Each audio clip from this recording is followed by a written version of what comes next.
त्योहार है जो भारतीय राज्य केरल से संबंधित है। कहाँ पे जो केरल स्टेट में होने वाला फेस्टिवल है वो कौन सा है? केरल में कौन सा फेस्टिवल होता है? बिहू। तो बिहू हम बोलेंगे भैया बिहू कहाँ का है? वो असम का फेस्टिवल है। ठीक है, असम का फेस्टिवल है।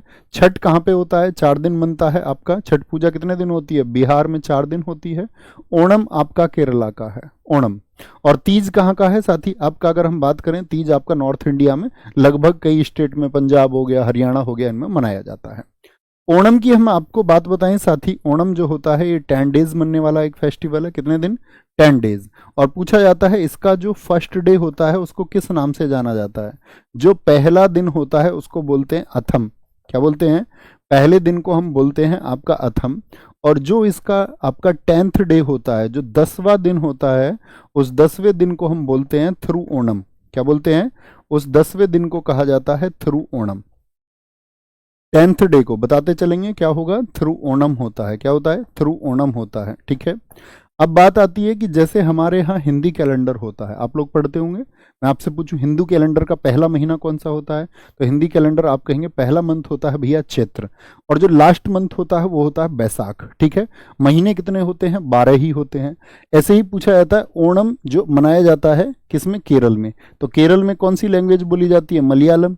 तो जो मलयालम कैलेंडर है, मलयालम कैलेंडर है, उसका कौन सा मंथ है जिसमें ये मनाया जाता है? तो आप बोलेंगे कि भैया चिंगम मास में ये मनाया जाता है। कौन सा? चिंगम मंथ में। वहां की भाषा के अनुसार उसका नाम चिंगम है। सिंगम मत बोल देना, वहां की भाषा के अनुसार उसका नाम चिंगम है। अच्छा, बात करेंगे, मुझे बताओ केरल के कुछ फेस्टिवल्स आप मुझे बताएं। केरल के जो फेस्टिवल्स आप जानते हो वो बताएं। कौन कौन से फेस्टिवल्स आप जानते हैं? तो केरल में भैया फेस्टिवल्स की बात करें तो सबसे पहले तो विशु ही है। विशु क्या है? यहाँ का न्यू ईयर है। ठीक है, विशु को इंग्लिश में लिख सकते हो ना विशु, कोई दिक्कत तो नहीं है। तो ये क्या है? ये मलयालम न्यू ईयर है। क्या है ये? Malayalam new year. मलयालम नववर्ष किसको कहा जाता है? तो भैया विशु को कहा जाता है, विशु को। दूसरा पूछेगा आपसे थेयम उत्सव कहाँ पर मनता है? थेयम। क्या बोलेंगे? थेयम उत्सव जो है, थेयम फेस्टिवल, ये कहाँ पर मनता है? केरला में मनता है। और यहाँ पर होता है देवताओं का नृत्य, डांस ऑफ गॉड्स। किस फेस्टिवल को देवताओं का नृत्य कहा जाता है? किस फेस्टिवल को डांस ऑफ गॉड्स कहा जाता है? डांस ऑफ गॉड्स किसको कहा जाता है? थेयम को कहते हैं। तीसरा साथी यहाँ पर अट्टुकल पोंगल मनता है। कौन सा? अट्टुकल पोंगल मनता है। कभी भी पूछे अट्टुकल पोंगल जो है वो किसको डिवोटेड होता है? तो याद रख लेना गॉडेस पार्वती को।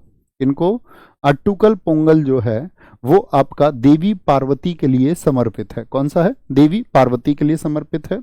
मैं आपसे बात करूं अट्टुकल पोंगल के अलावा जो यहाँ पर होता है वो मकर विलक्कू फेस्टिवल भी होता है। कौन सा होता है दोस्त? मकर विलक्कू फेस्टिवल भी होता है। मकर विलक्कू, ये आपको पता होना चाहिए।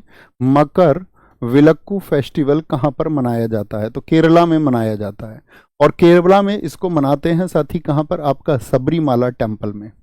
तो आपसे कभी पूछेगा सबरीमाला टेम्पल कहाँ पर है? बड़ा आपका साथी ये पॉपुलर रहा था जब यहाँ पर इसके प्रवेश के लिए रोक लगा दी गई थी, सबरीमाला टेम्पल में।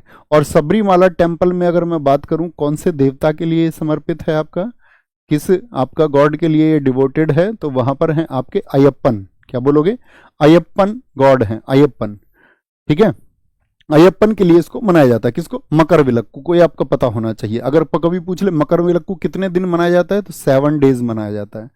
और इसको हम मकर संक्रांति पर यानी कि 14th ऑफ जनवरी पर इसको सेलिब्रेट करते हैं। अयप्पन के लिए इसको मनाया जाता है। ठीक है, आगे आएंगे।